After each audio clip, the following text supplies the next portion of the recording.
అందరికీ నమస్కారం. శవ రాజకీయాలకి, హత్య రాజకీయాలకి care of address psycho Jagan Reddy YCP party. తండ్రి అకాల మరణాన్ని అడ్డుపెట్టుకుని దాన్ని కాంగ్రెస్ పార్టీపై నెట్టి రాష్ట్ర ప్రజలను రెచ్చగొట్టి పార్టీ నిర్మాణం. ఇక జీవితంలో అధికారంలోకి రామేమో అని భయంతో కోడికత్తి డ్రామా, ఆ తర్వాత బాబాయ్ హత్య. ఈ మూడింటిని వినియోగించుకొని 2019 ఎలక్షన్లో గెలుపు.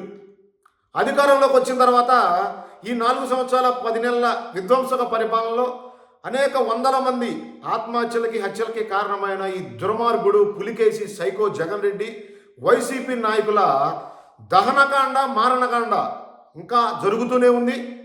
సిద్ధం సభల పేరుతో రాష్ట్ర ప్రజానీకాన్ని మరొకసారి మోసం చేసేదానికి, ఈ రాష్ట్ర ప్రజలకి భూప్రపంచం మీద ఎవరో అందించని సంక్షేమ కార్యక్రమాలు నేను అందించానని ఫేక్ ప్రచారం చేసుకునేదానికి కొంతమంది జీవితాలను ఈ దుర్మార్గుడు సైకో జగన్ రెడ్డి బలి చేస్తూ ఉన్నాడు. ఈ క్రమంలోనే తెనాలి పట్టణానికి సంబంధించిన అంజలి అనే అమ్మాయి మరణం. ఆ అమ్మాయి చేత ఒక ఫేక్ ప్రచారం చేపించి ఆ వీడియోని సోషల్ మీడియాలో పెట్టడం. దానికి తెలుగుదేశం పార్టీకి సంబంధించిన కొంతమంది నాయకులు, అమ్మా మీరు మోసపోవద్దు, ఈ దుర్మార్గుడు 2019 ఎలక్షన్ ప్రచారంలో కూడా కొంతమంది మహిళల చేత ఇదే విధంగా ఫేక్ ప్రచారం చేపించాడు. అధికారంలోకి వచ్చిన తర్వాత ఈ రాష్ట్రంలో ఉన్న యువతని నిరుద్యోగస్తులుగా మార్చాడు, ఈ రాష్ట్రాన్ని దోచేశాడు అని చెప్పేదానికి వీడియోలు రిలీజ్ చేస్తే ఆ అమ్మాయి మరణాన్ని తెలుగుదేశం పార్టీపై నెట్టే ప్రయత్నం ఇప్పుడు. ఆ అమ్మాయి సూసైడ్ చేసుకునేదానికి ప్రయత్నించింది ఎప్పుడు? 7వ తారీఖు ఉదయం.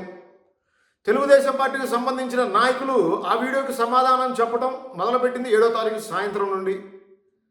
ఈ విషయాన్ని ప్రపంచానికి తెలియనీయకుండా కప్పేసి తెలుగుదేశం సోషల్ మీడియా మీద అంజలి మరణాన్ని నెట్టేసి సింపతి పొంది రాష్ట్ర ప్రజల చేత మరొకసారి ఓటేయించుకునే దానికి దుర్మార్గుడు ప్రయత్నం చేస్తూ ఉన్నాడు. సిగ్గు లేకుండా అంటే ఇప్పటికైనా రాష్ట్ర ప్రజలు ఆలోచించాలి. ఈ దుర్మార్గుడి మూలాన ఈ రాష్ట్రంలో ఎన్ని కుటుంబాలు బలైపోయినాయి. ఈ రాష్ట్ర ముఖ్యమంత్రి సైకో అనడానికి ఒక నిదర్శనం అంజలి మరణం.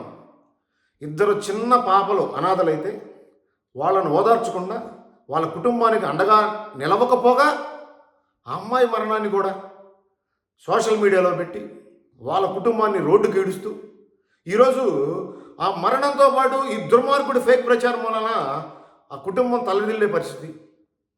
ఆ చిన్న చిన్న పాపలకి ఈ దుర్మార్గుడు ఆ తల్లి చేత 5 సంవత్సరాల నుండి అమ్మఒడి తీసుకుంటానని చెప్పించే దుర్మార్గపు ఆలోచనని ఇప్పటికైనా ఆంధ్రప్రదేశ్ ప్రజలు గమనించాలి. ఈ దుర్మార్గుడు చేస్తున్న నికృష్టపు విధ్వంసక పరిపాలన వలన రాష్ట్రంలో అనేక కుటుంబాలు బలైపోయి పిల్లలు అనాథలుగా మారుతా ఉన్నారు. ఇప్పటికైనా ఈ దుర్మార్గుడి మాయ మాటలు నమ్మవద్దు.